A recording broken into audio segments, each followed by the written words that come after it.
Pues buenas tardes a todos, bienvenidos a la sesión número 140 del Club de Lecturas.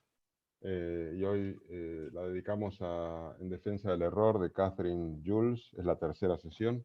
Vamos a recorrer 4 capítulos que a mí personalmente me han gustado mucho estos 4 capítulos, no sé, que son el capítulo 9, equivocarse, el capítulo 10, que es equivocarse hasta qué punto, ¿no? El capítulo 11, negación y aceptación, y el 12, que es de corazones destrozados, de, digamos, los errores en las relaciones, algo así, en el amor.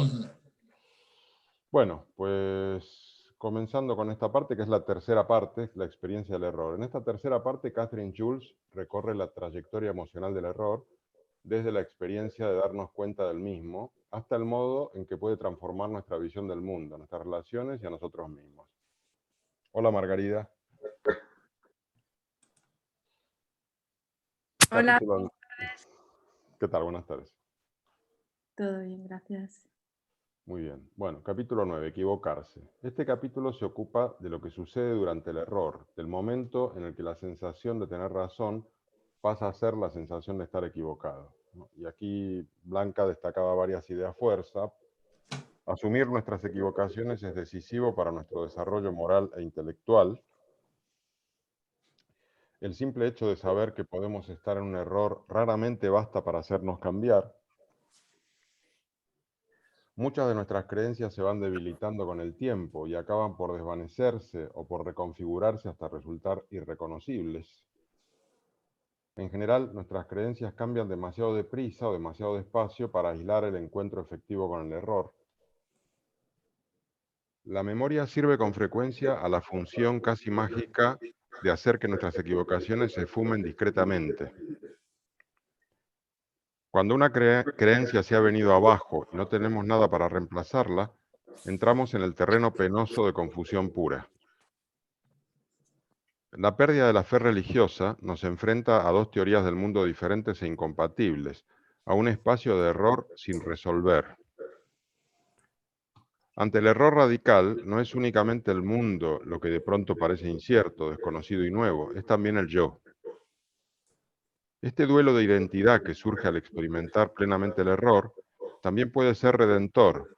Nos permite asombrarnos ante el misterio del mundo y hace posible lo más infrecuente que existe, el cambio real.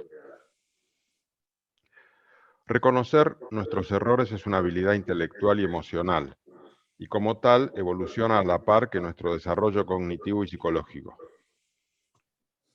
Nuestra capacidad para tolerar el error depende de nuestra capacidad para tolerar la emoción. Esto lo dice Irna Gad, tiene una definición muy buena. Y equivocarse es, en lo fundamental, una experiencia emocional. Y finalmente, la relación típica con el error es de distancia y actitud defensiva. La única manera de contrarrestarla es sustituir la actitud defensiva por la apertura y la distancia por la intimidad. Bueno, antes de pasar a las preguntas, estaba releyendo este capítulo y destacando algunas ideas que me parecen muy interesantes, que es que cuanto más hayamos invertido en una creencia, que es lo que en economía se pueden llamar costes hundidos, más difícil nos resulta salir de esas ideas. Y intentamos defender a capa y espada la posición que teníamos, ¿no? Luego hay una cosa que dice Catherine Schulz en este capítulo, que reconocer un error es casi un milagro. Es muy inusual en nuestras vidas. Vale, pasamos a la... bueno, y en este capítulo también hacía una intro con una historia de una estudiante norteamericana que era muy religiosa y que estaba muy integrada en la religión de la familia y que de repente se fue a estudiar a Nueva York, a estudiar artes. Claro, se hizo con un novio ateo y abrazó el ateísmo y se dio cuenta que nada tenía sentido. En fin, pero tuvo un periodo espantoso de un vacío total, ¿no? Y de eso va un poco este capítulo. Entonces, la primera pregunta es, ¿consideras que con la edad se mejora la tolerancia ante los errores propios y ajenos? o por el contrario, una mayor experiencia hace a las personas más obstinadas en cuanto a sus certezas?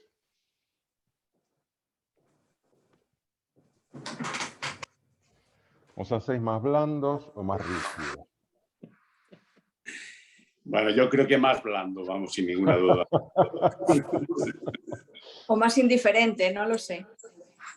Ajá.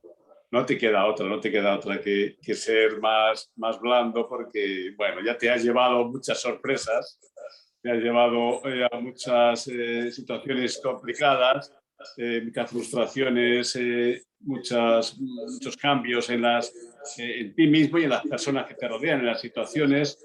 Entonces, bueno, estás más breado, que se dice en lenguaje coloquial, ¿no? Y yo creo que eso te va domando y te va haciendo, bueno, pues, más fácil de entender las cosas y de tener más empatía con los demás, ¿no? De entender por qué los demás también actúan como actúan. Bueno, suena bien. Margarida.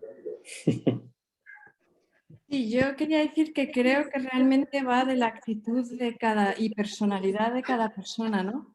Porque yo creo que hay personas que a lo largo de la vida no se quieren enfrentar no quieren ver la realidad, entonces como que se cierran mucho a reconocer los errores y que realmente se mantienen así siempre y tal vez con la edad después incluso se va amplificando, o sea, llevan la verdad por delante, ¿no? Entonces no sé muy bien si realmente con el tiempo una persona se ablanda o no por la experiencia y demás, o si realmente viene de la personalidad, no lo sé, y de la actitud de cada persona, no lo sé. Estoy de acuerdo, Margarida, y ahora te doy la palabra a Paco, pero una cosa que dice Katrin Schulz en este capítulo es que justamente la rigidez en tus creencias es una forma de defensa también, porque estás evitando entrar en crisis y entonces te mantienes aferrado a unos valores, a unas ideas, caiga quien caiga. Sí, estoy totalmente de acuerdo. Por eso digo que creo que hay personas que verdaderamente como no quieren enfrentarse a eso, se mantienen muy rígidas siempre. Sí, es verdad. Independientemente de si pasa el tiempo, o sea, si se hacen más mayores o no. Sí. Paco. Sí, yo creo que no necesariamente se hace uno más tolerante con los errores, sobre todo con los ajenos, ¿no? Los propios sí, pero con los ajenos no creo que con el tiempo te hagas más tolerante. Lo que pasa es que sí que encajas mejor el error porque tu propia experiencia te lleva a relativizar las certezas, ¿no? A darte cuenta de que muchas otras veces tú defendiste una posición que luego con el tiempo has cambiado de esa posición y ves que era un error. Los errores siempre son en retrospectiva, ¿no? Nunca, por la propia esencia de la certeza, ¿no? Si crees en una cosa, no puedes pensar que estás equivocado, ¿no? Siempre estás equivocado, siempre piensas que estás equivocado con lo que pensabas antes, ¿no? Entonces yo creo que el hecho de que tu experiencia te haya llevado a pensar que ha habido veces que estabas seguro de algo y que luego por otras circunstancias o porque hayas cambiado de perspectiva has visto que estás en un error antes, eso hace que como defensa tuya, no porque seas más tolerante o porque te hayas gustado más blando, sino como defensa propia, encajas mejor los errores ajenos porque, bueno, piensas que es una cosa normal que en determinados momentos uno tenga una posición, pero que esa posición luego puede cambiar.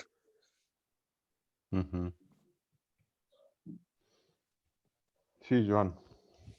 Sí, no. Yo creo que lo que ocurre es que relativizas el significado de la palabra error, ¿no? Porque estar equivocado quiere decir que de ese tema concreto hay una verdad, ¿no? Yo creo que con la edad lo que te das cuenta es que, ostras, eso de la verdad en muchos ámbitos, hay ámbitos en los que obviamente sí, pero en muchos ámbitos es simplemente una opinión y que hay muchas opiniones que pueden ser válidas.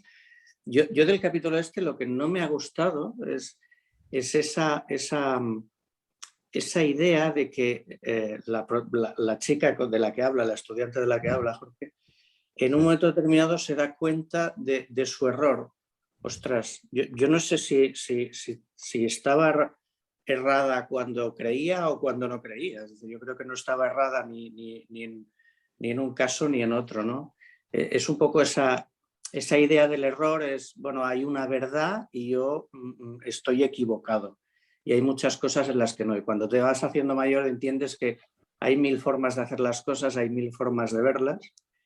Y algo que con lo que sí estoy de acuerdo que se ha comentado y que también lo dice el capítulo, es que aunque te vayas haciendo flexible, llega un punto, y yo que convivo con mi madre de 90 años os lo puedo decir, que por muy flexible que hayas sido, llegas a la inflexibilidad precisamente por eso, porque tu mundo no se puede mover mucho porque ya no puedes con ello y por tanto necesitas que todo sea muy, muy, muy fijo, ¿no? Sí. Sí, eso que dices de que no se sabe si esta Anita estaba más cerrada al principio o al final. Yo diría que en la medida que una creencia no te genere sufrimiento y no te genere una angustia, No es es un decir, error. la que menos angustia y sufrimiento te genere es la menos cerrada. Porque si adoptas una creencia que te genera una angustia permanente y una situación de tensión porque estás en unas posiciones muy extremas, pues esas creencias me parecen más erróneas que otras menos tensas. Pero bueno, esto es un poco así. No sé si ser ateo es menos tenso que creyente. No lo sé.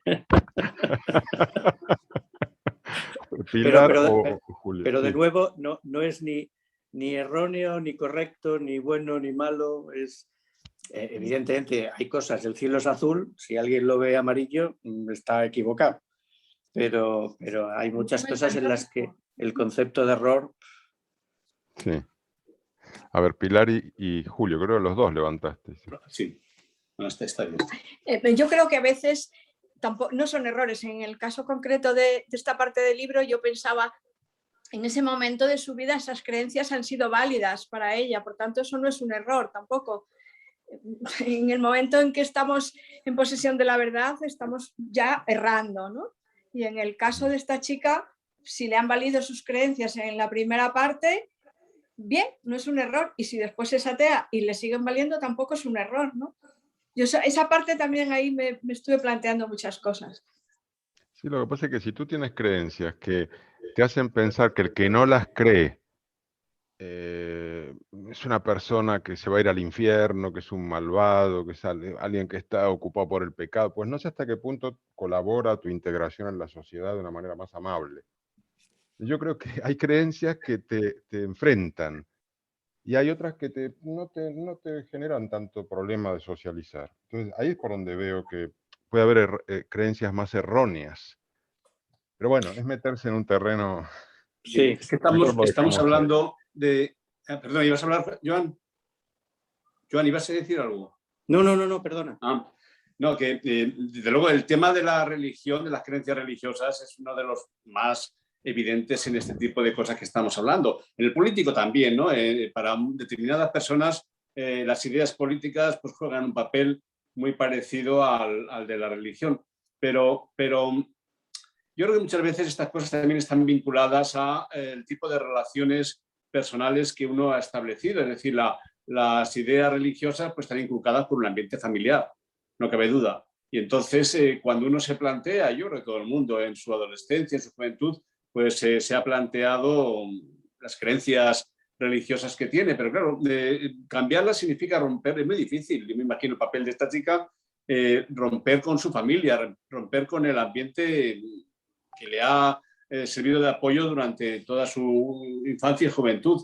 Entonces, no es solamente un cambio de ideas, es también un cambio de relaciones, la sensación de que te vas a enfrentar a tu familia. Es como cuando una chica o un chico se enamoran de una persona que no es del agrado de su familia. Pues todo eso significa pues un enfrentamiento tremendo. Y estoy equivocado, está equivocada mi madre, mi padre, no lo sé. Ahí pues son situaciones en las que las relaciones familiares, las relaciones personales juegan mucho. Bueno, la autora habla de una diferencia de firmeza de las creencias mientras eres adolescente y cuando eres más mayor, ¿no? Cuando eres adolescente lo ves todo más claro y tienes una más solidez. No sé, a mí me sorprendió porque no lo tengo tan claro que sea tan así. Ahora, de cara a los padres y a los mayores, sí, entiendo que sí, porque digamos, los adolescentes suelen tener una posición confrontativa, digamos, y disputan como una especie de matar al padre, ¿no? Pero, no sé, ahí pasamos, si os parece, a la siguiente pregunta que tiene que ver con una definición que incluye aquí Katrin Schulz, de Irna Gath, que es una psicoanalista de Nueva York, que dice, nuestra capacidad para tolerar el error depende de nuestra capacidad para tolerar la emoción. Entonces, la pregunta es, ¿somos capaces de identificar el error como emoción?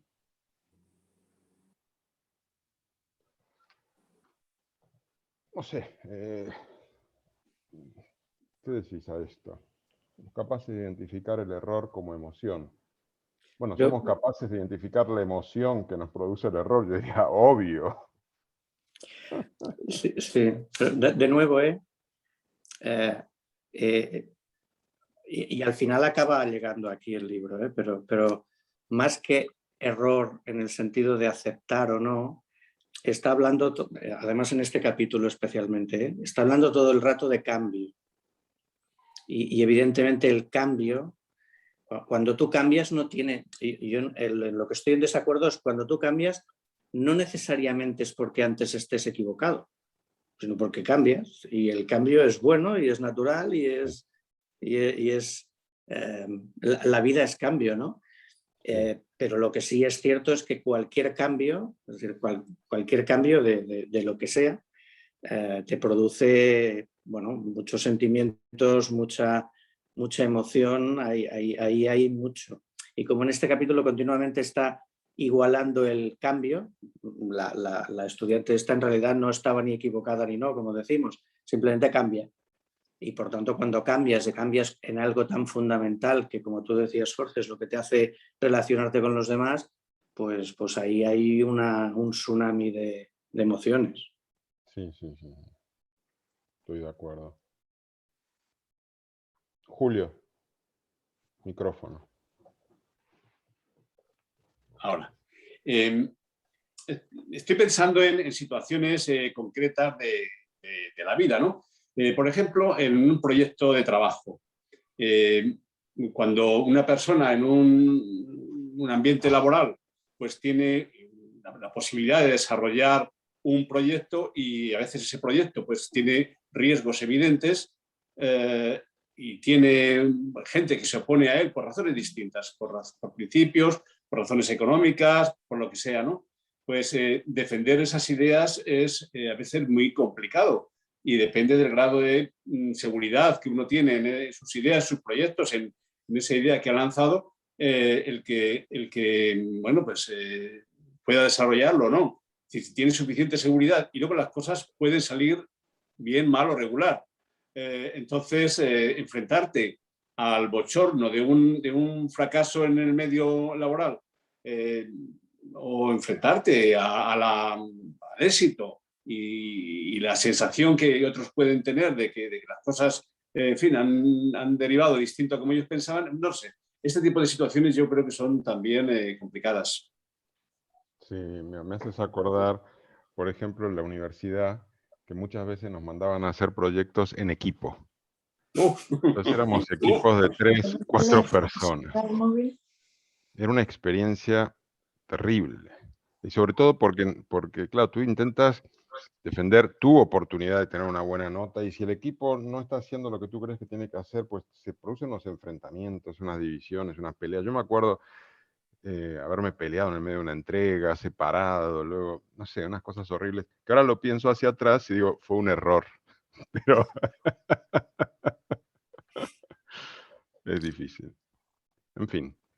Bueno, si no tenéis más comentarios, pasamos al capítulo 10, que es un capítulo que me encantó, que es equivocado hasta qué punto, en el cual la autora desarrolla el caso de Miller, que a mediados del siglo XIX profetizó la segunda venida de Jesucristo y el fin del mundo, analizando cómo sus seguidores y él mismo justificaron esa enorme equivocación. Ideas fuerza. Dice, equivocarse en nuestras creencias más profundas y reconocerlo puede desencadenar una cascada de transformaciones tan extensas que el sistema de creencias que se perfila después apenas se asemeja a su predecesor. La proliferación de nuevas teorías tras un error de gran calado es habitual. Lo más frecuente no es tratar sinceramente de medir nuestros errores, sino tratar de minimizarlos.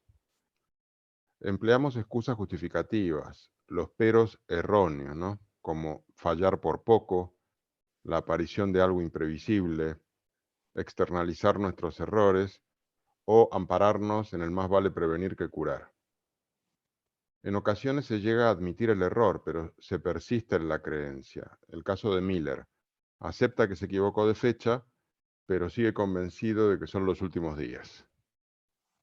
Desviar la responsabilidad por nuestros errores obstaculiza una relación mejor y más productiva con el error. No sé qué os pareció a vosotros este capítulo, pero a mí esta historia yo no la conocía y me pareció genial. No, genial dentro de la locura que significa, pero digamos, esto de que tanta gente, aparentemente podrían ser cientos de miles, algunos dicen 25.000, pero a otros llegan hasta 1.000.000.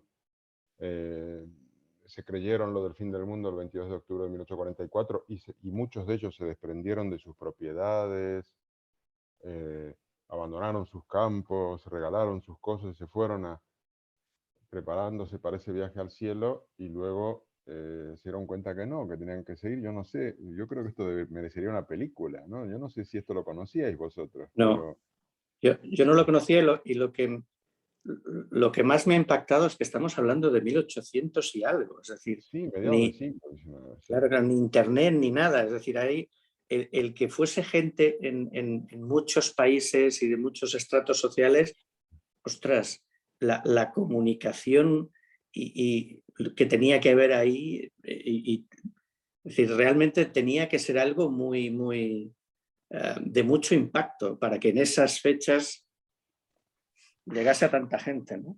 No, y aparte se juntó con el Mark Zuckerberg de la época, que es Joshua Himes, que de repente esta idea, que era una idea de medio local, no sé, sería de su parroquia, no sé, pues la metió en todos los periódicos, la difundió, ¡pum! Un genio de la comunicación, ¿no? Y aparte de la prensa escrita, porque en ese momento era lo único que había. A mí me parece increíble y además que luego el procesamiento del error dé lugar a un grupo evangélico, o digamos tan importante, no sé si yo creo que es importante, por lo menos me suena, ¿no? Estos de, ¿cómo es que se llaman? Los del séptimo día, Sí. no, adventistas del séptimo día, pues es alucinante, ¿no? Cómo al final se montan historias que dan lugar a una nueva religión. En fin, aquí la pregunta que nos hace Blanca es, ¿existe una línea clara para diferenciar la mentira de una excusa imaginativa?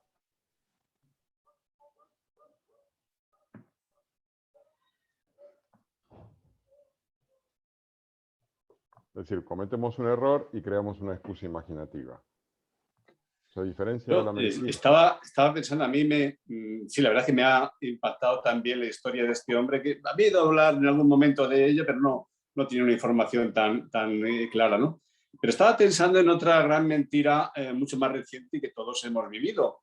Me refiero a la guerra de Irak y las armas químicas supuestas de eso. Eso por un lado, y sí, más o menos en el tiempo, pues la teoría de la conspiración que se creó aquí en España a raíz de los atentados del 11 de marzo. Sí. Y bueno, y todo aquello generó, como bien sabemos todos, pues toda una sarta de teorías, de respuestas, en fin, de situaciones que se fueron a más, es decir, una especie de huida hacia adelante que debió ser lo mismo que hizo este señor del adventismo. Huyes hacia adelante en lugar de reconocer la hemos liado y bueno, pues en fin, cada uno a su casa y se acabó, perdonadme por los errores. No solamente no admito el error, sino que me lanzo y los digo más gordas todavía. Entonces, aquí en España, pues el gobierno de aquel momento dijo que la policía que controlaba ese gobierno había manipulado las pruebas. En Estados Unidos, pues el Powell, aquel pobre hombre, teniendo que decir cosas que no tenían ninguna base, y luego, pues yo sé que lo transportaban en camiones, y, en fin, difícil reconocer un gran error. Yo creo que son situaciones en las que, bueno, pues les debe costar a estas personas que han tenido un papel social o político muy importante y que han arrastrado mucha gente y guerras incluso, hay que decirlo, pues echar marcha atrás o pedir disculpas, pues les resulta difícil. El problema catalán, Sí, ¿no? estoy de acuerdo. Bueno, claro. No, bueno, ahí Joan seguro que tiene que decir algo. Claro. Por alusiones. Depende de que sea el problema catalán. Pero es un problema, ¿no? Se puede definir de muchas formas.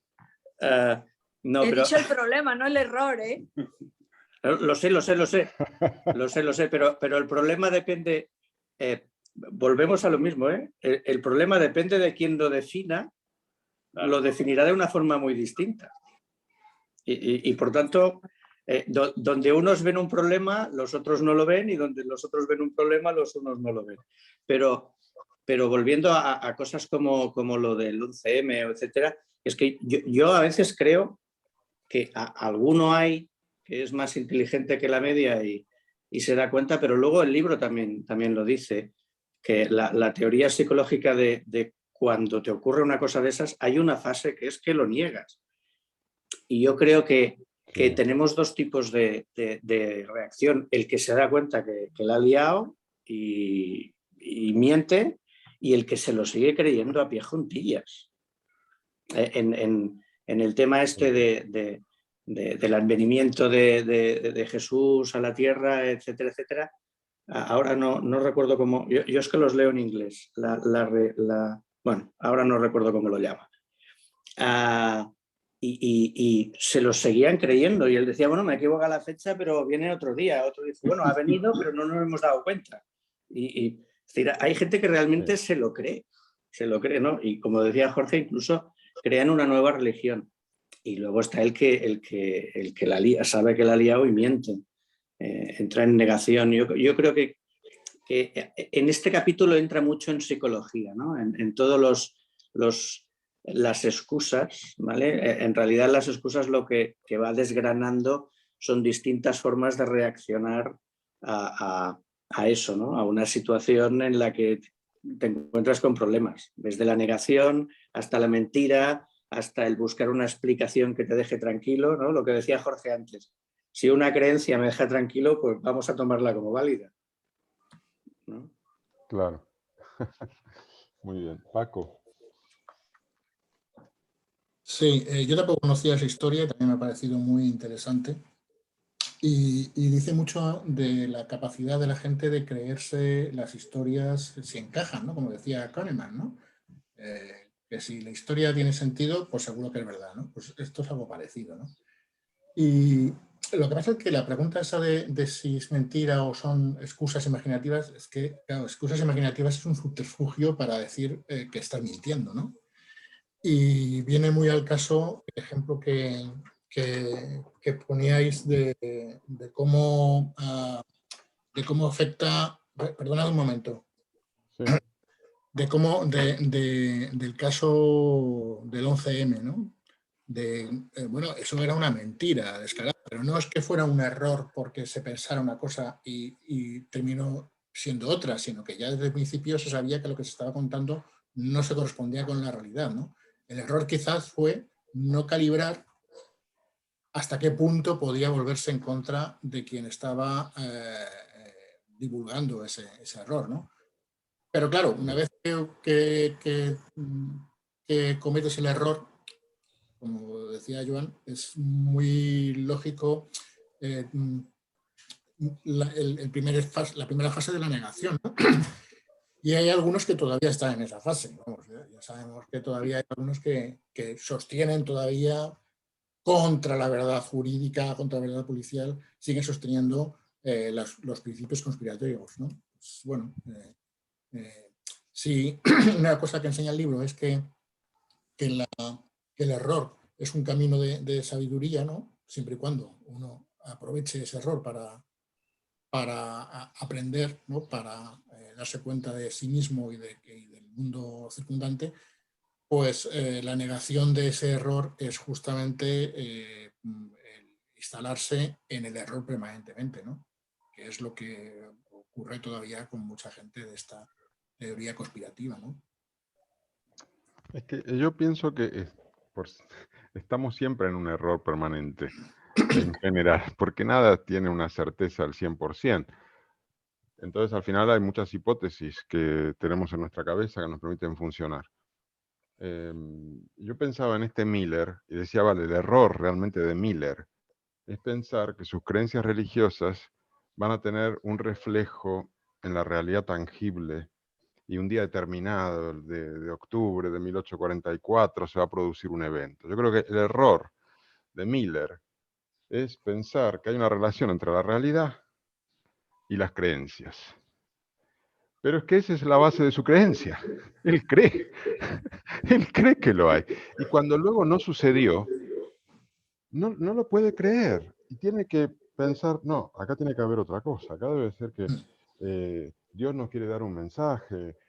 Y se empieza a inventar una historia nueva y se agarra otra historia nueva. Y yo creo que el ejemplo de él es como extremo. Pero todos estamos así. Y por eso me gusta este capítulo, porque me parece que yo, no sé, creo que todos somos un poquito Miller. Creemos que nuestras creencias son más verdaderas que las de él, pero yo no apostaría por ninguna de nuestras creencias, demasiado. Poquito. En un casino. A ver, Margarida y luego Paco. Ay, Joan. Sí, bueno, mi pregunta es si realmente para ellos es un error o si ellos tenían un objetivo y sabían ya de antemano que están, o sea, lo que están haciendo, porque si lo hacen, esto ya reportándonos a la guerra de Irak, o sea, deliberadamente ellos, el gobierno sabía lo que estaba haciendo. Otra cosa es si para ellos aquello es un error o no, ellos tenían un objetivo. Entonces, yo no sé tampoco si este señor Miller también no tendría otro objetivo y para él, bueno, para él no era, o sea, nunca lo iba a entender como un error, claro. No sé si me explico. Sí, te entiendo. Yo pienso que en el caso de la guerra de Irak, todos estos pensaban que Saddam Hussein era un peligro global, que era un malvado. No sé si lo pensarían así profundamente, pero creo que sí, que estaba esa idea. Y es como cuando la policía, en esas películas policiales, tira la pistola para poder tener una prueba y dice, miren, acá está la pistola del asesino y detiene a la persona. Pues hicieron lo mismo con Saddam Hussein. Empezaron a correr la voz. Decían también que tenían armas nucleares, biológicas y demás, Exacto. y no se pudo comprobar absolutamente nada de la información. No, y por eso... Bueno, tenían documentación falsa y demás, o sea, ellos de la guerra por detrás. deliberadamente estaban actuando. Sabían lo que estaban haciendo en realidad. Yo creo que sí, que sabían. Pero igual no era un error. Igual no era un error. Igual consiguieron lo que querían. Claro, es que yo creo que consiguieron lo que querían. Otra cosa es la mentira que ellos lanzaron al mundo, ¿no? Y está el negocio de la guerra, ¿eh? Sí. Yo creo que era preparar las pruebas que justifiquen lo que de antemano quiero hacer, que es ir a por el petróleo. Sí. Entonces, todo lo que consiga justificar ese objetivo, pues bien, le va bombas atómicas o todas las mentiras, o sea, analizar, o sea, decir historias que no se tienen ningún fundamento, pero que, bueno, pues pueden ser sospechas que lleven a convencer a la opinión pública. Claro, ahí el error es ese, es tener documentación que no tiene fundamento y que después haya otros países como Francia que les dicen, mire, o sea, ¿cómo pueden ustedes justificar esta documentación que están presentando? Entonces ahí sí ellos tienen un error, ¿no? Porque no tenían capacidad de probarlo, pero los actos en sí yo creo que para ellos no estaban equivocados, era eso, ellos tenían su objetivo y sabían lo que estaban haciendo. Es que en ese caso me parece especialmente cruel porque tiene que ver con la estabilidad de un país, derribar a un gobierno, es decir, generar una guerra, apropiarte de todas las riquezas de un país. Es una cosa brutal. Pero a nivel político está todo el tiempo pasando eso entre los partidos. Se dicen todo tipo de barbaridades que ya saben que son mentiras, que son exageraciones, con tal de desprestigiar, descalificar al otro, sacarlo de sitio, digamos, hacer que pierda toda la credibilidad. Yo creo que todo el tiempo se está jugando con demoler la credibilidad del otro, en base a cualquier cosa. A intereses. Sí, a intereses, a cualquier chorrada. Es decir, es horrible, pero... Disculpa que estoy mirando así, porque tengo un árbol aquí al lado y tengo un montón de palomas en una rama, no sé lo que pasa, es una especie de película de estas, de, ¿cómo es? Los pájaros, ¿no? Los pájaros, los pájaros. Hitchcock. Cierra la ventana si la tienes abierta. Y recién vino una y tenemos una mosquitera y se puso contra la mosquitera así mientras yo estaba hablando. Pasa que disimulé y seguí como si aquí no pasara nada. No sé si son palomas de la CIA. Yo creo que sí, que nos están escuchando. Vienen a escuchar la conversación. Estamos en Zoom. Estamos en Zoom, nos están escuchando seguro. Otra cosa es que más nos da si luego lo colgamos en las redes, ¿no? Pero...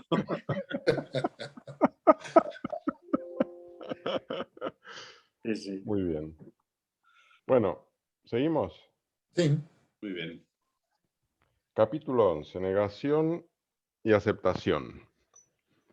Este capítulo gira en torno al enorme error cometido por una víctima de violación al identificar erróneamente a su violador y las consecuencias que se derivaron de ese hecho, ¿no? La verdad que es muy impactante también este capítulo.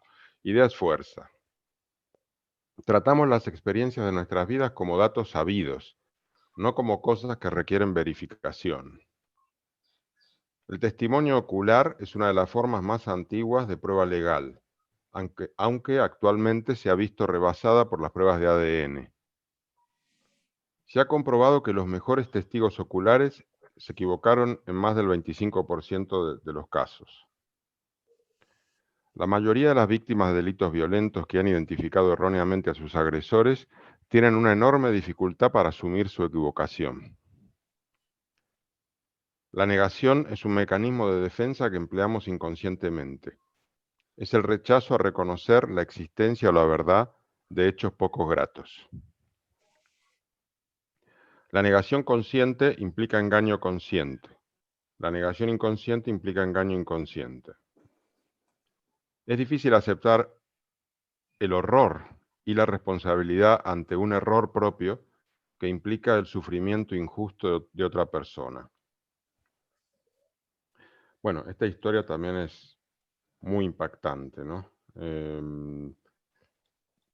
Que al final tiene un final muy sorprendente, porque digamos, este acusado erróneamente luego comete un asesinato en un momento dado y entonces va preso también, con lo cual uno podría pensar, este tío tampoco era muy de ley, pero en el caso concreto por el cual se lo acusó, fue un error, fue una salvajada y el tipo estuvo preso, no sé si 18 años.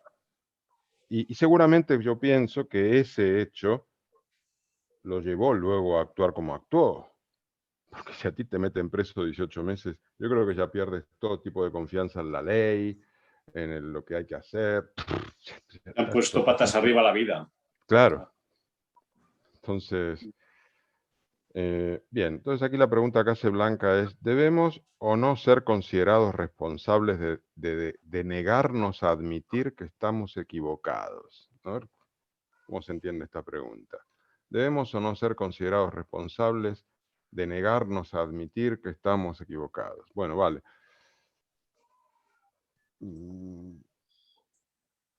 El caso de esta chica pobre que fue violada, de entrada vio unas fotos y dijo, este es el acusado, este es, y ya enseguida lo visualizó como la persona que la había violado, y desde ahí ya no cambió nunca más, hasta que fue la prueba de ADN después de 18 años después. No sé.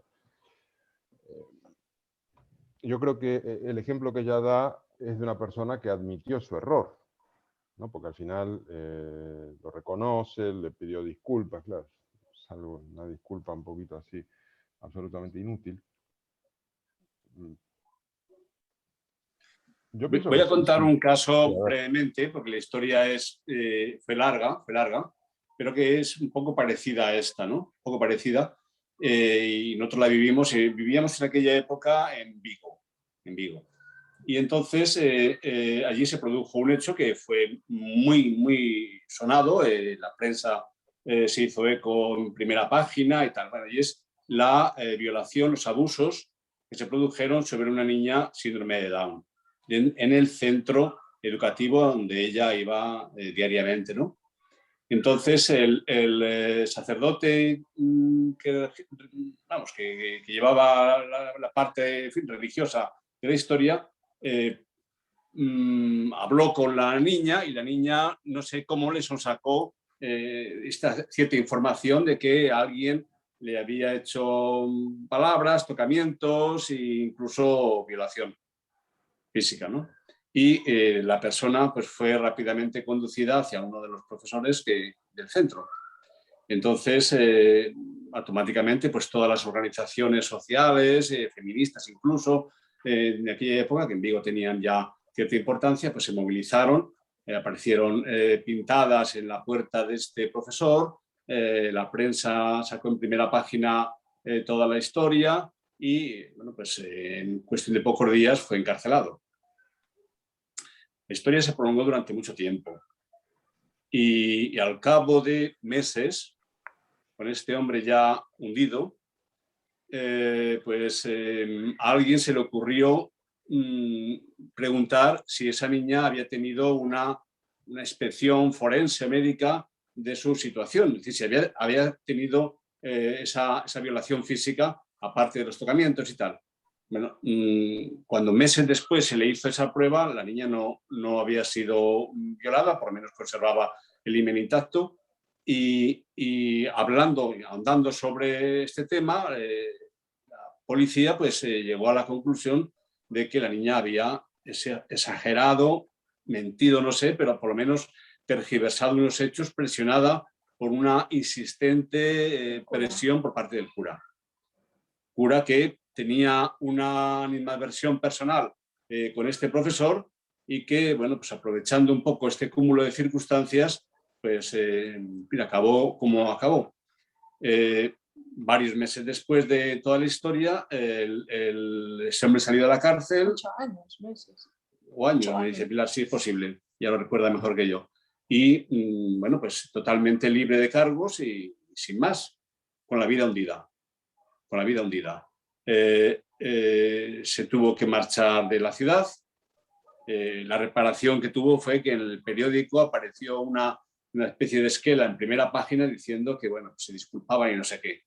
O sea, ya me dirás qué fuerza tiene esa respuesta ante toda la avalancha de información que había sido víctima este hombre, ¿no? Se marchó, se vino a Madrid a trabajar y su vida pues, fue un desastre. Se divorció de la mujer, perdió aquel trabajo y yo no sé si después consiguió otro aquí en Madrid y de qué manera, pero lo cierto es que, como decíamos antes, su vida fue puesta patas arriba. Y todo por una historia, en fin, que partía de una animadversión, una mentira muy engordada, muy hecha así. Y a veces cuando estas cosas comienzan a ocurrir, se ponen en marcha mecanismos sociales, como en la prensa, como son determinadas asociaciones que pueden jugar habitualmente un papel muy positivo, yo creo, pero en aquel caso pues contribuyeron también al linchamiento de este hombre, ¿no? Bueno, En aquí fin. también hubo casos, la verdad no me acuerdo muy bien, este caso de esta chica que mataron en Marbella, Rocío Walinkov o Malinkov, Otra historia similar, sí, cierto. y cómo se personalizó en esta otra señora que se la acusó, finalmente fue exonerada, entiendo, Exonerada totalmente. pero quedó recontramarcada. Yo pienso que también la sociedad es culpable, y el sistema también en su conjunto, la policía, la justicia, porque buscan identificar, es decir, buscan un culpable. Buscan un culpable porque es la única manera de calmar la angustia social, de, como decir, lo hemos resuelto, ya está. Entonces, ese afán de encontrar al culpable, por el método que sea, pues te hace pasar mucho de detalles y de historias, y una vez que ya hay alguien más o menos que, mira, este está más o menos identificado, pues venga, ya está, listo. Como dice aquí Catherine Schulz, no sé si era el fiscal o el jefe de la policía, que dijo, no, no vamos a seguir investigando esta otra prueba porque ya tenemos a nuestro hombre. Es como que ya no molestéis más, ya está, no revolváis más. No sé, yo creo que lo que más me deprime de esto es que el sistema luego no compense, no indemnice suficientemente. Claro que es muy difícil hacerlo, pero al menos que te den una fortuna de dinero. Ni eso, tampoco. Lo cual el pobre tío sale 18 años preso y no sé lo que recibe, nada. En fin, esta pregunta de ¿debemos ser o no considerados responsables de negarnos a admitir que estamos equivocados? Yo creo que sí somos responsables, ¿no? Si nos negamos. No sé. Pregunta un poco complicada. Bueno, sí. Sí, Bueno, porque... Perdona, Joan. No, yo quería solamente señalar una cosa, y es que a veces yo también conozco casos como el de Vanikov o como el que contaba Pilar, pero a veces lo que ocurre es que realmente no es tanto que mientan como que realmente fabrican ese recuerdo, ¿no? Entonces es muy claro, si tú has fabricado ese recuerdo, no eres consciente de que no es cierto. Entonces es muy difícil enmendar ese error porque para ti no es un error. Puede que incluso cuando te pongan sobre la mesa las pruebas objetivas que demuestren que, que los hechos no son como tú habías creído ver, pero tú estabas seguro de que así lo habías visto, pues aún en esos casos es comprensible que uno siga pensando que lo que vio es lo que vio y que por lo tanto lo otro, pues, las otras pruebas son discutibles, pero lo que tú has visto no. Es comprensible. Claro, eso hace que ese error no pueda enmendarse personalmente y que puedas asumirlo como responsabilidad tuya, porque realmente tú has actuado conforme al dictado de tu pensamiento y de lo que tú habías visto. Sí, es verdad. Joan. Sí, no, yo ahondando también en lo mismo, ¿no? Uno de los ejemplos que pone es un simulacro que hizo un profesor en una universidad, que es de donde sale el dato de que el 25% se equivocaban, el 80% lo tenían como una nebulosa y decían cosas que sí, cosas que no. Por tanto, todo el sistema, como todos los sistemas que hacemos los humanos, no está libre de errores. Y por tanto, es duro lo que voy a decir, pero al final, si sabes que no puedes construir un sistema libre de errores, lo que hay que preguntarse es si continuamente, es si el sistema que construimos es el que menos errores va a producir. Pero hagamos lo que hagamos, vamos a producir errores. Dejarme que salga un poco de estos temas tan serios y tan duros que estamos hablando. El otro día leí un tuit de alguien que decía: me han hecho 3 pruebas de antígenos, en las 3 he dado negativo, pero como las 3 eran falsos negativos, acabo de contagiar a toda la familia y estamos todos encerrados. ¿Qué quiere decir eso? Que tenemos que ser conscientes de que todo tiene un porcentaje de error, por muy bien que lo hagamos. Y lo que ahí, respondiendo a la pregunta, si somos culpables y no admitimos que hay una parte de ese error para analizar todo lo que hacemos y hacerlo cada vez mejor. Pero errores va a haber siempre. Ya sé que lo que digo es un poco así durito, ¿eh? Estoy de acuerdo, pero digamos, si se comprueba que en este tipo de casos judiciales, de tener que recordar un hecho, identificar a una persona, se cometen tantos errores y uno se aferra a una primera idea de los primeros segundos, la primera imagen, y ya luego empieza a inventar su propia visión y su propia historia, pues entonces no habría que darle lugar a esos testimonios. digamos, es decir, como Sí, decir, bueno, pero pues ya está, te agradezco, pero vamos a esperar a la prueba de ADN, que es la única válida, no sé. sí, pero cuando no hay ADN, como en el caso de la chica con síndrome de Down, en algo te tienes que basar. Y está claro que una persona con una disminución intelectual clara, pues es más influenciable que otra, pero en algo tienes que basarte.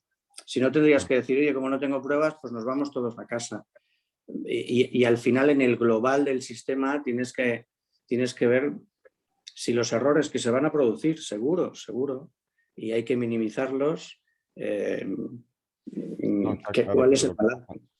te entiendo, pero darle la razón a la persona violada que identifica a una persona y decir, eso ya está listo, condenar a alguien 18 años, que luego se verifique que no. Entonces yo creo que ese tipo de prueba de visual pues no debería ser tenido en cuenta. Bueno, No es fiable. estoy de acuerdo contigo. No es Si tienes fiable. algo más objetivo, por supuesto, el algo más objetivo tiene que prevalecer.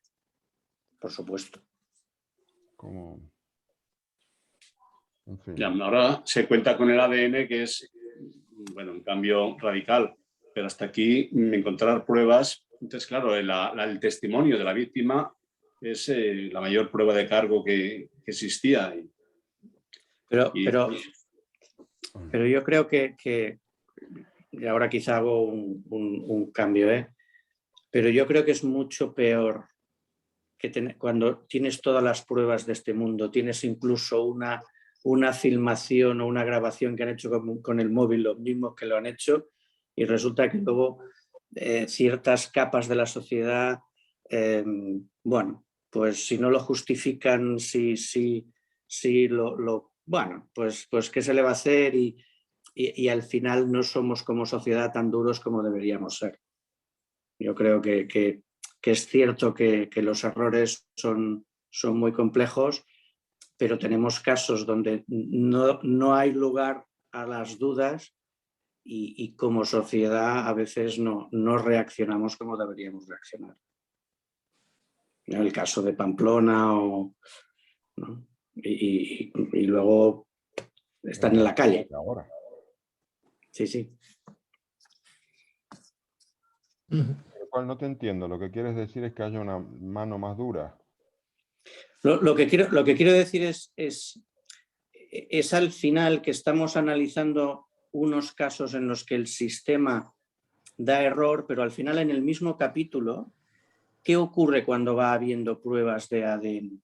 Que hay alguien que llega a decir, en el caso de la niña pequeña, que luego habla del caso de la niña pequeña, bueno, que los pelos y el otro material pues pudo haber legado a su ropa interior, pues porque el padre hizo, no sé, es decir, claro, es ese sistema que es resiliente a cualquier cambio y resiliente a admitir cualquier cosa que no sea la que han dado por buena, ¿no? Es decir, que es peor eso que el error, ¿no? Desde mi punto de vista. Porque como ya está personalizada la decisión, entonces el fiscal o quien sea el tío que defendía esa acusación, luego no puede dar nunca el brazo a torcer porque es su ruina profesional. Digamos, entonces se inventa todo tipo de razones para mantener la versión original. Entonces el sistema está mal, digamos. Claro, no sé, es el aparato. Es el aparato. Pero no es tanto el error como la cobertura del error. No es tanto el hecho como la cobertura social de ciertos hechos.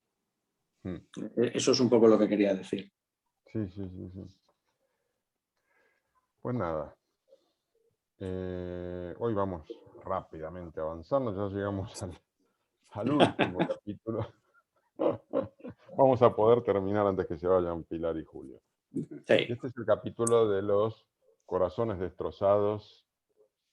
No sé cuántos de vosotros o vosotras vais a poder tener experiencias que contarnos. Estamos ansiosos por escucharlas. Este capítulo trata sobre la equivocación en torno al amor. Idea fuerza. De todas las cosas en las que nos gusta tener razón, La preferida es tener razón sobre otras personas. Entre las capacidades humanas más relevantes están entender a otra persona e indagar en su mente y su corazón. Cuando trato de entender a otra persona, me estoy forjando una creencia. El que no comprendamos la realidad interior de otro ser, no hace que esa realidad sea menos real ni menos valiosa para ese ser. Conocemos a las personas desde fuera, basándonos en lo que dicen y en lo que hacen. Y al mismo tiempo, como nos conocemos a nosotros mismos desde dentro, pensamos que solo se puede conocer a las personas desde dentro. El amor, como el error, es un estado alterado, y por tanto nuestras representaciones de la persona amada son, cuando menos, sesgadas. Los errores en el amor son similares a los errores en general, sin embargo, emocionalmente tienen un papel muy importante. La mejor opción es aceptar la realidad de nuestra pareja, al lado de la nuestra. Podemos aprender a vivir con el desacuerdo y el error, siempre que nos sintamos estimados y queridos. Y aquí hay un par de preguntas. La número 18. ¿Te parece que el enamoramiento es una especie de autoengaño ingenuo?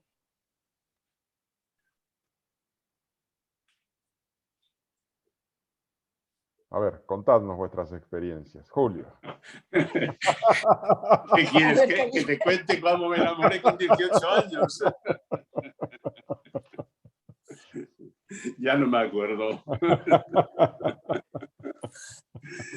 No, lo que pasa es que cuando uno se enamora, estamos hablando de una primera etapa de la vida, ¿no? De la juventud, o en ese periodo en torno a los 20 años, que es cuando viene el latigazo fuerte del enamoramiento, aunque también se produce antes y se produce después. Quiere decir que no hay, en esto no hay edades, ¿no? Yo creo que los niños de 7 años se enamoran y las personas de 85 lo hacen también, ¿no? Bueno, con distintas características porque hay otros componentes, pero rara vez un chaval de 20 años piensa que la persona de la que él está enamorado o ella está enamorada, hablo de un amor correspondido. Si no es correspondido, pues ya la has liado. Olvídate, ¿no? Ya ahí sí que estás engañado, ¿no? Hablo de un amor correspondido. Difícilmente piensa que esa relación se va a mantener con el mismo fuego, con el mismo ímpetu durante los siguientes 45 o 50 años. Entonces, lógicamente, a lo largo de esa biografía van a pasar muchas cosas y cada uno va a dar de sí, va a poner de manifiesto quién es. Y, lógicamente, pues ahí es donde vienen este tipo de situaciones en las que pues resulta difícil sostener ese empuje inicial del que hablábamos, ¿no? ¿Y? Bueno, lo dejo ahí, no quiero Claro, sí, como quedó ahí. hacerle caso a Paco, porque si hablo demasiado. Jope, autocensura. Bueno, a ver. No, que siga Pilar contando también. Sí, yo no puedo contradecirme ni tampoco puedo tirarme faroles hoy aquí. Exacto. No, Nada, yo solo puedo decir que me ha gustado la frase del libro de aprender a vivir en el desacuerdo. Sí. Es cierto. Sí, y eso creo que lo aprendes con la edad. Con la edad. Sí. Digamos, yo lo que puedo contar como experiencia personal es que la mejor etapa de nuestra relación, la más estable, es la actual. Porque ya está todo dicho. Entonces ya como que nos aceptamos con nuestras diferencias, nos damos mucho margen para que cada uno haga sus historias y no esperamos cambiar al otro, no tenemos ningún deseo de influir.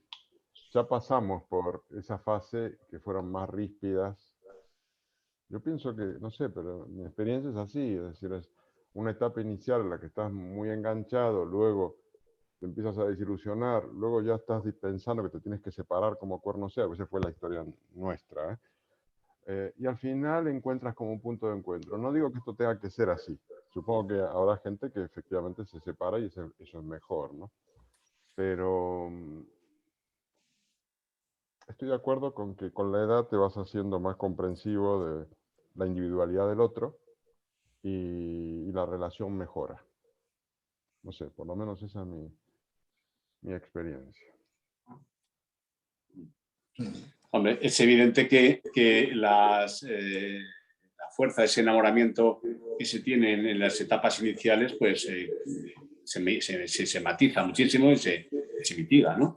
Pero hay otros componentes que le van sustituyendo y le dan también su propia fuerza. Hablo de mi experiencia personal, ¿no? Pues la etapa de los hijos, abandonas un poco la relación estrecha con tu pareja porque te vuelcas efectivamente más con los hijos y tal. Viene también la etapa de la hipoteca, que eso también es una parte muy importante de las relaciones de pareja. Es como el hijo tonto, la hija tonta. Como el hijo tonto. Que no puedes prescindir de él, ¿no? Qué horror, por favor. Y luego pues ya viene, verdad, sí, comparto lo que dices, Jorge, de que después vienen unos años, tú todavía no has llegado a ellos, pero ya te lo anuncio, en donde las cosas se sosiegan mucho y mejoran. Es decir, yo estoy de acuerdo también que estos años están siendo para nosotros como pareja pues estupendos. Pues la pandemia, por ejemplo, pues nos ha pillado con un momento de relaciones pues muy bueno y nos ha hecho, bueno, pues vivirla con más tranquilidad y bueno, yo creo que enriqueciéndonos muchas cosas, ¿no? Y bueno, pues la pandemia yo creo que ha sido una prueba dura para muchas parejas, ¿no? En donde pues, ha habido también las situaciones de violencia que nos han contado los medios de comunicación, ¿no? Y por cierto, ahí quería decir también que el enamoramiento en los 20 años pues ignora lo que está por detrás. Estamos hablando de situaciones, la tuya, la nuestra, que han tenido un desarrollo positivo más o menos, ¿no? Porque nosotros también hemos tenido momentos muy complicados, evidentemente, pero bueno, pues con el final feliz y bienestar lo que bien acaba. Pero hablo de parejas en las que hay un enamoramiento fuerte y después se encuentra ella con un maltratador. Se ha enamorado profundamente de un maltratador. ¿Y en dónde estuvo el error? Lo tuvo ella, lo tuvo él, en fin, es otro capítulo importante en esta situación, ¿no? Y eso, tocas un punto importantísimo, sobre todo ahora con toda la puesta sobre la mesa de la violencia de género, que yo creo que es un paso adelante, ¿no? Y la necesidad de que las mujeres maltratadas lo denuncien y demás, pero digamos, hay mucha, no sé, es un tema complicado. Paco. Sí, yo lo que veo en este capítulo, lo que me ha interesado no es tanto la parte de enamoramiento, que al final no deja de ser una especie de argucia biológica, ¿no? Que hace que hagamos una proyección de nuestros ideales, ¿no? Y de nuestros deseos, ¿no? Pero me ha interesado más la parte en la que tiene que ver con el reconocimiento del otro, la evaluación del otro, ¿no? La idea que tenemos del otro en general, ¿no? Uh-huh. Yo creo que hay un aspecto interesante en este capítulo y que yo, en la medida que puedo, intento trasladar también a mi hijo, y es que hay que evaluar a la gente, a las personas, por lo que hacen. Porque ese análisis por dentro, que dice la autora, ¿no? Por dentro no se sabe qué mueve a cada uno, ¿no? Entonces, el hacer juicios de motivación, eso solo conduce a callejones, ¿no? Porque no puedes saber realmente qué es lo que mueve a una persona a actuar de una forma u otra, ¿no? Y lo que debes de intentar siempre es analizar lo que esta persona hace realmente, ¿no? Ni siquiera lo que dice, aunque a veces lo que dice tiene repercusiones que pueden ser muy graves, ¿no? Pero lo realmente importante es lo que hace. Y no tanto, para enjuiciarlo, no tanto el por qué lo hace, sino qué es lo que hace y cuáles son las repercusiones que esto tiene. Uh-huh. Pues no sé qué decirte. No me había planteado eso. Yo tengo que ponerme a juzgar lo que hace mi pareja. Bien. Parece una buena idea. Pues a mí no me parece muy buena idea, ¿eh? No, bueno, no. Empezamos. Eso está bien. No sabía si afirmarlo o no, me metí. A ver. Eso está bien. ¿Por qué no, Pilar? Bueno, yo creo que estar continuamente valorando lo que hace el otro, a mí me da un poquito de escalofrío. Creo que es como más fácil desde... Yo es que, bueno, creo que a lo mejor soy chica y estoy aquí un poquito callada porque os veo a todos en plan, incluido a mi marido, demasiado matemáticos. A mí me mueve el amor única y exclusivamente. No sé si eso será un error, pero desde ese punto de vista me parece que estar juzgando y valorando a la persona con la que estás viviendo complica las relaciones, porque siempre vas a encontrar algo que no te guste. Entonces, yo creo que hay que dejar fluir la vida y ser tolerante significa para mí, entre otras cosas, no estar valorando. Evidentemente, si con la persona que vives no te da buena vida, es que no hay que valorar nada, hay que escapar. Pero después, no sé, nosotros llevamos casi 50 años juntos y si empiezas a analizar y no te dejas mover un poco por las tripas, es imposible.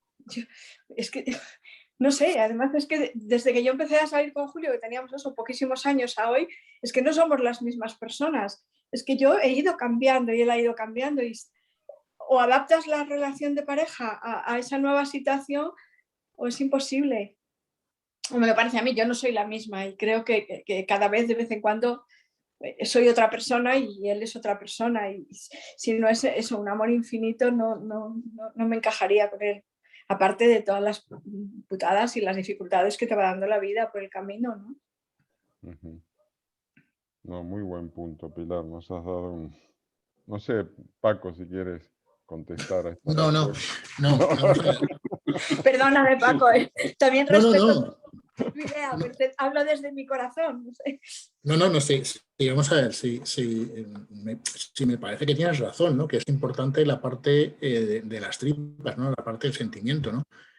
Pero el saber que los labios tienen ese color porque hay un flujo de sangre y unas capas más translúcidas de luz, no hace que valore menos la belleza de esos labios, ¿sabes? Entonces, el saber que hay una argucia biológica para vencer algunas resistencias que tenemos en la relación con otros, en este caso en la relación con otra persona del sexo contrario, es una buena herramienta, ¿no? Y yo no digo estar enjuiciando continuamente a tu compañero, pero lo que sí que parece lógico es pensar que de forma automática uno analiza lo que hace uno mismo y la gente que tiene en su entorno, especialmente con quien está conviviendo, ¿no? Independientemente de que luego ese juicio sea más o menos severo, ¿no?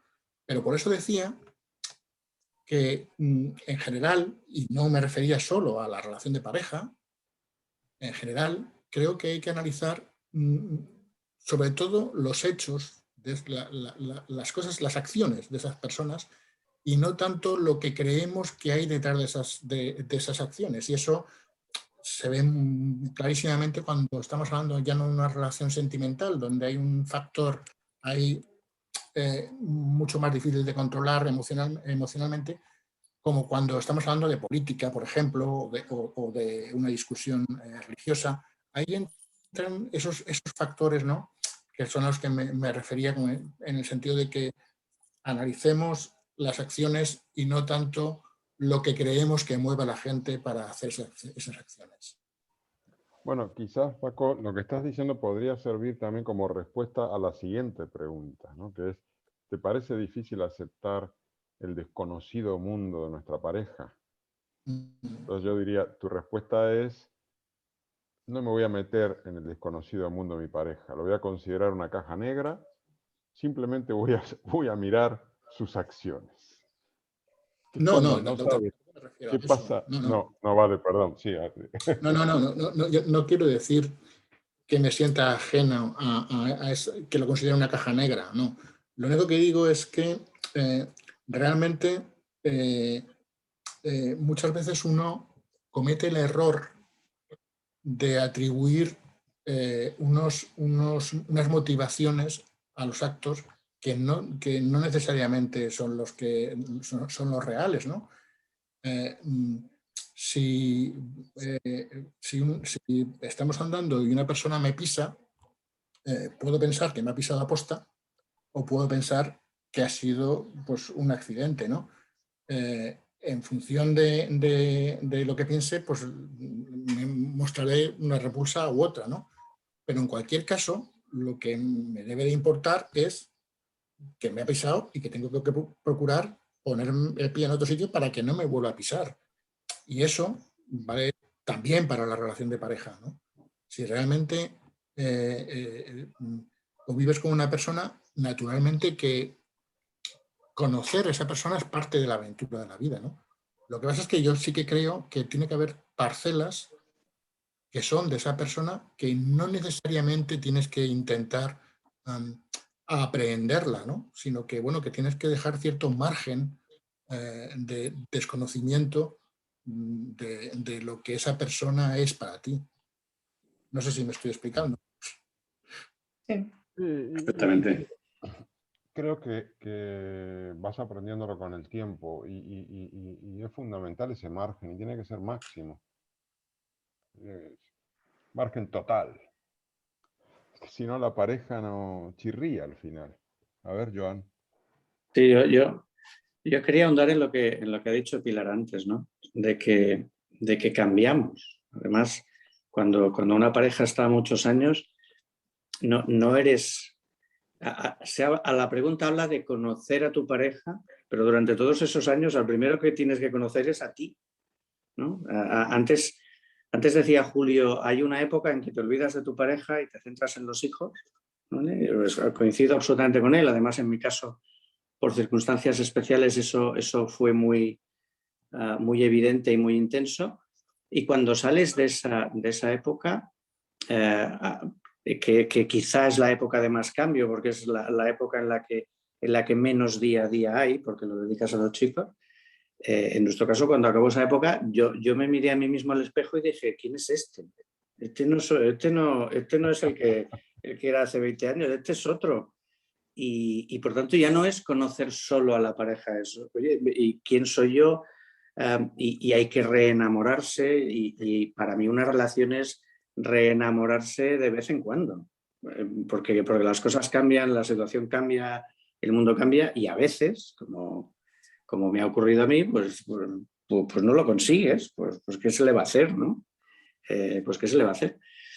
Luego me he vuelto a enamorar y no pasa nada, ¿no? Pero yo creo que es un continuo conocer al otro, sí, pero el otro cambia, por tanto, eso es continuo. Da lo mismo que conozcas a tu pareja hoy, en 5 años tu pareja es distinta, ha evolucionado distinto y tú también, y por tanto es un poco ese juego de quién soy, quién eres y cómo encajan las piezas, ¿no?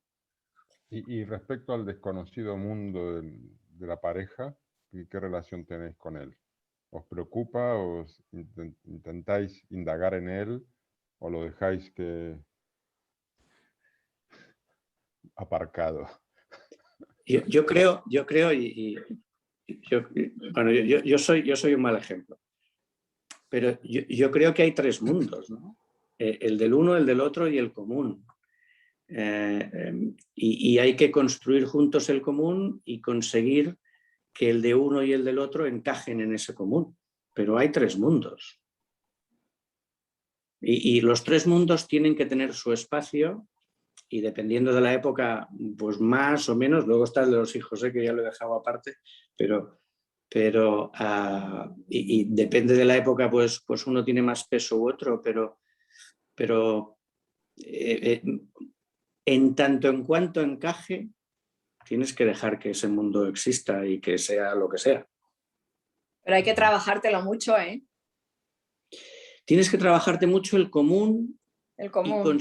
Y conseguir que el común que estás construyendo no sea incompatible con los individuales. Pero para eso tienes que partir de ciertas afinidades o de muchas afinidades, porque si no es muy difícil construir un mundo común. Si eres muy distinto, es que no lo sé. no sé, yo creo que según va pasando el tiempo y me voy, lo que tú decías, me voy conociendo más a mí misma y voy reconociendo mis cambios, que a lo mejor piensas que es el otro el que ha cambiado y el que has cambiado eres tú, ¿no? Y si no eres consciente de que tú has cambiado, estás pidiendo algo que no te van a dar. Sí, sí, completamente de acuerdo. Yo creo que sí se puede construir algo común desde la absoluta diversidad. Sin duda, sin duda. Al menos es mi experiencia. Sí, sí. Yo creo que además, bueno, desde luego, si no hay esa parte de afecto que dice Pilar, pues las cosas no funcionan. Y ya está. Y de ahí vienen pues los malos rollos y las separaciones y ya está. Es otro tema, ¿no? Es un capítulo diferente. Pero hablamos de relaciones que se mantienen o que se intentan mantener. Y sí, yo estoy de acuerdo con esa tipificación que haces de Joan, de esas tres unidades que forman. Respecto a la individualidad de cada uno, yo creo que es bueno mantenerla, defenderla y yo creo que eso enriquece la relación. Yo creo que el tercer individuo se enriquece si cada una de las personas es rica. Yo creo que en definitiva las relaciones amorosas son de un tremendo egoísmo. Y yo estoy bien y me interesa que mi pareja esté bien porque de esa manera yo también recibo. Es decir, que de una manera egoísta yo quiero que mi pareja esté contenta, esté feliz, disfrute y bueno, pues tenga una vida, porque todo eso me repercute, me viene a mí. Y bueno, pues si ella tiene una vida rica, pues lógicamente las cosas van a funcionar. También es verdad que todos somos muy celosos de todas las cosas. Entonces, mantener demasiadas cosas desconocidas, no ya digo ocultas, ¿no? Pero al menos sí desconocidas, que tenga tu pareja y que participa en mundos a los que no entras, de sus amigos, de su trabajo, de sus relaciones, pues no siempre es fácil de mantener, ¿no? Hace falta tener mucha seguridad en ti mismo y en la otra persona para que eso funcione. Pero desde luego, si funciona, es fantástico. Es que quizás cuando uno es más joven, que está más, tiene las hormonas más a flor de piel, es más difícil. Pero Sí. luego cuando llega el sosiego, me gustó esa palabra, fluye mejor la pareja. Digamos, fluye mejor el dejar los mundos individuales, porque tampoco uno está tan exaltado. Yo como tengo la sensación, tengo la sensación de estar menos sosegado ahora que hace 15 años, yo siempre que decís eso... ¿Estás adolescente? Porque eres muy joven, eres muy joven. No, sí, sí. Pues sí, Julio, estoy adolescente, ¿no? Pero... On fire. ¿eh? On Pero fire. On fire, dejémoslo así. Me da mucha envidia, Joan, ¿eh?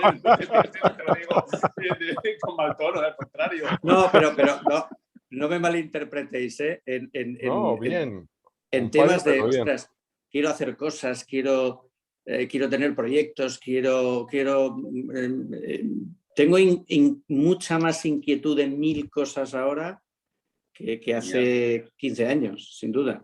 Está muy bien. No, a ver, yo también tengo esas inquietudes de proyectos, pero no tengo inquietudes de proyectos sentimentales. Ya. Digamos, es decir, a eso me refiero con el sosiego.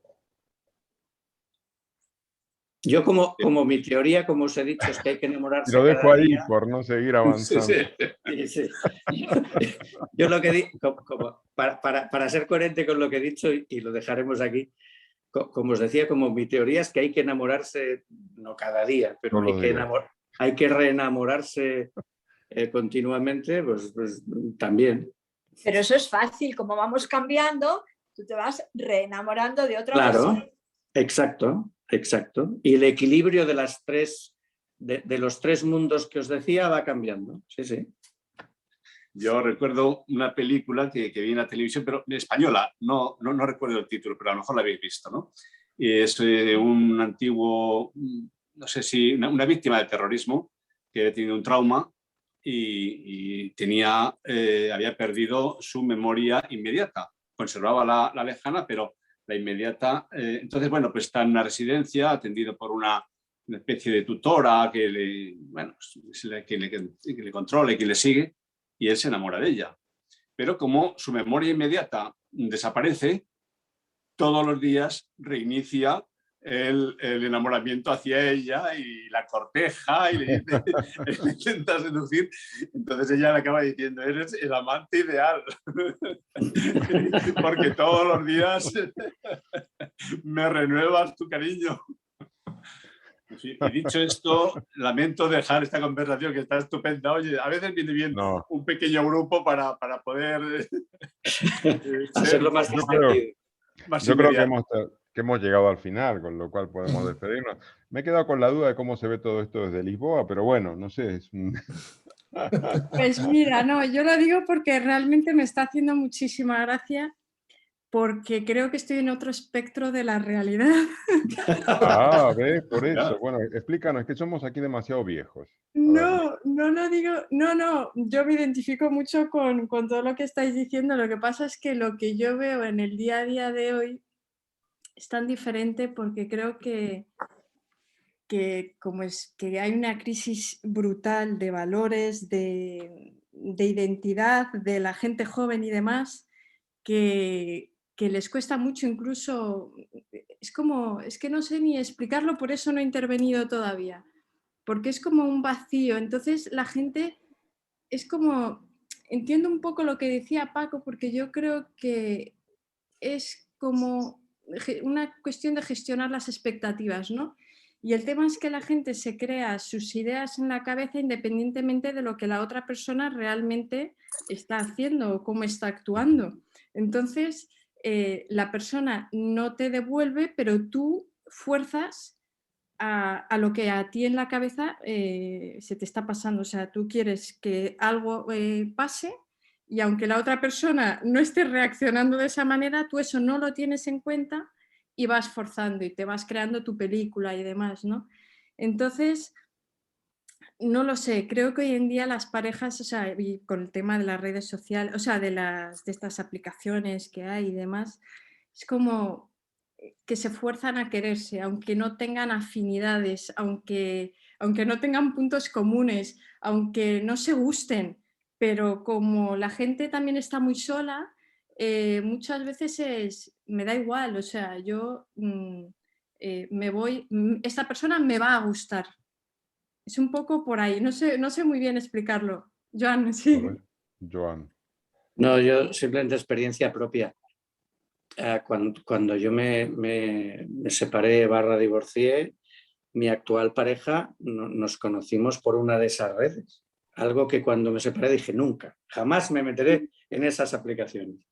Pues bueno, pues un sábado por la noche la soledad me corrompía y me puse ahí. Conocía gente muy interesante. Conocía gente muy interesante, a lo cual no llegamos a nada más que a amistad en algunos casos. Y mi actual pareja la conocí en una de esas redes, con lo cual, como todo, todo depende de cómo lo usas y cómo te acercas a él. Sí, desde luego, y creo que cada vez más va a ser una realidad. Entonces hay muchos casos de éxito, sin duda, o sea, no porque conozcas a alguien por una plataforma va a tener que ser malo, eso está claro. Yo a veces lo digo porque realmente es la fuerza de la soledad lo que o sea, que muchas veces hay gente que se une por eso, o sea, prefiere tener una compañía, aunque realmente, y aceptar lo mismo, cosas que no le gustan de la otra persona, pero se enfrentan a eso, se fuerzan a ello, no sé cómo explicarlo. Pero Margarida, la necesidad de compañía es una razón tan buena como cualquier otra para estar con alguien.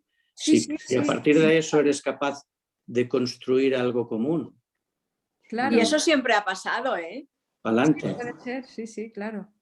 Sí, es verdad, solo que en otro... No es mi caso, pero las razones sobre las cuales empiezas a construir algo común, bien está lo que bien acaba. Si acabas construyendo algo común, ¿qué más da la razón por la que lo iniciaste, ¿no? Si... Claro, claro. No, yo lo digo porque a veces siento como que la gente no quiere ver la realidad, o sea, y que fuerzan cosas que realmente dices, no, lo mismo deberías respetar lo que la otra persona realmente te está devolviendo. Entonces, entender eso, ese mensaje, y entonces lo mismo no ir más allá, o sea, porque eso ya es algo que se está forzando de una manera que no es natural, entonces, claro, después esa relación lo mismo no va a funcionar de futuro porque se ha deliberadamente forzado. Inconscientemente, tal vez, ¿eh? Inconscientemente. Sí, es lo que dice la autora, porque en el fondo, y a mí me gustó mucho el personaje este del abogado, personaje real, el abogado este de grandes estrellas que se separan, que es que al final lo que se viene abajo es la película que te montaste del otro. Claro, claro, claro. Entonces lo que estás diciendo, efectivamente, es decir, pero creo que al principio de las parejas siempre te montas una película. Y lo que deberíamos aprender, pero claro, esto es como decía un boxeador argentino, Bonavena, la experiencia es un peine que te dan cuando ya te has quedado calvo. Entonces, nosotros ahora estamos leyendo este libro, pero ya estamos calvos. Bueno, algunos más que otros. Aquí hay categorías, ¿eh? Entonces, ahora hemos aprendido que no hay que hacerse película, pero mira cuándo me lo vieran a explicar. No, ahora. pero yo creo que a veces en el inicio de una relación, o yo quiero creer que hay una cosa que te mueve que es el sentimiento. Y eso no es una película, o sea, es lo que estás sintiendo. Sí. Y otra cosa es lo que tú estás realmente idealizando o soñando, que pasa mucho, yo creo, en ese formato de relación por aplicación, que muchas veces pues cada uno cuenta pues lo más bonito de sí, o yo qué sé, o sea, cuenta, o no solo, o se hace, en su cabeza empieza a construir una imagen de la otra persona que realmente después, cuando está cara a cara, pues claro, no va a ser exactamente porque está todo como muy, pues muy imaginado, ¿no? O sea, no es verdad, está todo idealizado. Y yo creo que claro que sí, o sea, al inicio de una relación lo más bonito es esa emoción inicial, pero que yo creo que tiene que ser con sentimiento verdadero, ¿no? O sea, que es que eso, que no sea imaginado, que no sea Sí, estoy de construido. acuerdo. Ahora pienso que la aplicación, tú estás como diciendo que las relaciones que surgen de una aplicación hay más posibilidad de que estén basadas en cosas falsas o en una imagen creada, inventada, ¿no?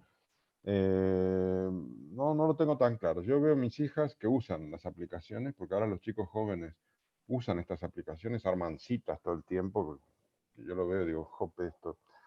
Pero bueno, eso te permite rápidamente identificar gente que está en tu misma onda. O sea, por ejemplo, a una de ellas le gusta el arte, qué sé yo, pues mira, tú con una aplicación rápidamente identificas a ver gente que está en la onda, que le gusta la fotografía, que le gusta no sé qué, pam, pam, pam. Si yo salgo a buscar por el barrio a alguien que sea exactamente como yo quiero, pues seguramente voy a tardar 1000 años y no lo voy a encontrar. En cambio, con la aplicación y el Big Data, pues rápidamente... Haces match.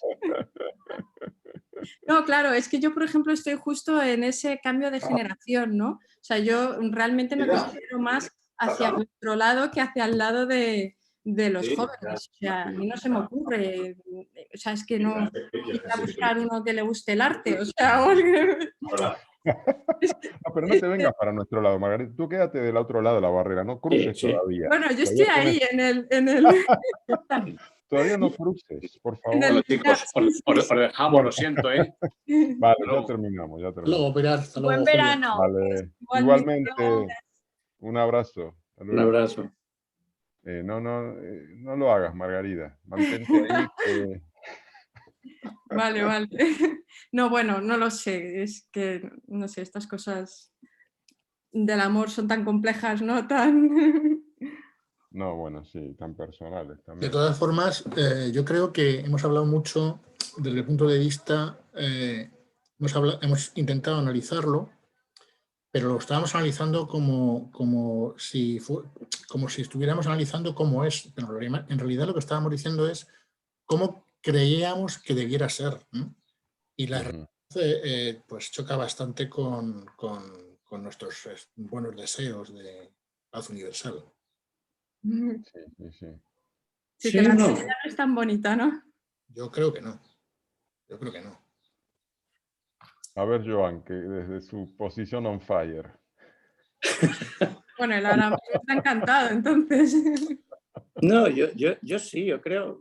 Yo lo que he dicho es lo que he vivido, ¿eh? No, evidentemente, hay momentos en que eso, que ahora aquí nos lo tomamos al chanza, pues duele y es duro y es complicado y es difícil y esos tres mundos y la etapa de los hijos, etcétera, etcétera. Pero estoy de acuerdo con Margarida, el sentimiento siempre tiene que estar ahí, siempre está ahí, pero al final yo sí que creo que vas construyendo esos tres mundos y vas consiguiendo que esos tres mundos se encajen y sean lo más independientes posible, aunque lo más compatibles posible. Y A mí cuando eso no me ha, parece muy bien, o sea, yo estoy totalmente de acuerdo con eso. y cuando no ha sido así, pues boom. Claro. Y con lo que De ahí decíais antes de conocerse primero a uno mismo, porque creo que eso es muy, muy importante. pero conocerse continuamente, porque cambias, ¿eh? Cambias mucho. Claro, si tienes que esperar a conocerte para empezar a conocer a otros, me parece que mal camino. No, exacto, nada. Como decía, no sé si lo habéis visto, hay un vídeo muy impactante de una chica que le han dado 2 meses de vida y que se ha presentado al American Got Talent, un concurso de estos que cantan y tal. Y el jurado quedó ahí impactado y dice, ostras, ¿cómo es que si te han dado 2 meses de vida vienes aquí a cantar? Y ella contesta, es que si tengo que esperar a que la vida sea fácil a intentar ser feliz, se me acaba el tiempo. Que en su caso, que le han dicho que tiene 2 meses de vida, es cruelmente cierto, ¿no? Pero que al final, si te abstraes un poco de esa situación extrema, pero los extremos siempre te ayudan a entender las cosas, es absolutamente así. Es decir, tienes que intentar ser lo más feliz posible, caiga la que caiga. Bueno, habla de eso también en el libro, en el capítulo anterior, de la negación, ¿no? Que no sé si un 20% de la gente a la que se le dice tienes una enfermedad terminal y tal, a los 2, 3 días ya ni se acuerda de que tiene una enfermedad terminal, ya lo supera, lo niega. Bueno, no sé. En fin. No sé si tenéis más cosas o dejamos aquí si os parece. Lo único que comentar que la semana que viene vamos a empezar con La huida hacia Europa, que es un libro buenísimo. Recomiendo realmente porque abre los ojos de un tema con datos muy, muy, muy sorprendentes, va por lo menos para mí. Y nada, vamos a llegar hasta la mitad del libro, que es exactamente... Lo había dicho yo en algún sitio, pero bueno, ya no me acuerdo. Pues la página 100 y algo. Ah, sí, hasta el capítulo 3, el África emergente. Vale. Ese no lo vemos. O sea, hasta el 12 incluido. Sí, hasta el 2 incluido. Hasta el 2 incluido. Ya vi que decías que te había impactado mucho. Sí, porque, bueno, no sé si habéis empezado a leerlo, pero digamos... Sí. Es muy sorprendente. Además lo engancho con el libro que leímos el año pasado, que también me gustó mucho, que es sobre la colonización de África. Ahora no me acuerdo el nombre. Digamos que fue un proceso súper rápido ahí a finales del siglo XIX. En 30 años Europa se hizo con toda África. Era la única zona del mundo que les quedaba sin controlar y entraron ahí a saco. Entre 1880 y la Primera Guerra Mundial, pues ocuparon todos los países y se los repartieron todos. Pero en ese momento África era prácticamente despoblada, tenía muy poca población, tenía 100 millones de habitantes y un territorio de 6 veces y media Europa. Sin embargo, ahora ya son 1.000 millones. Y para 2050 van a ser 2.000 650, creo que dice. Tiene una tasa de crecimiento de la población inusitada, sobre todo el África subsahariana, ¿no? Mientras que Europa va decreciendo, y para 2050 ya no seremos 500 millones, sino 450. Entonces tienes un continente, África, que crece exponencialmente y por tanto tiene una población juvenil enorme. Para el 2050 el 40% de la población tendrá menos de 15 años. Todos los jóvenes están conectados al mundo con sus smartphones, enterados de lo que pasa, intentando ir a los sitios donde van a poder hacer mejores vidas que donde están.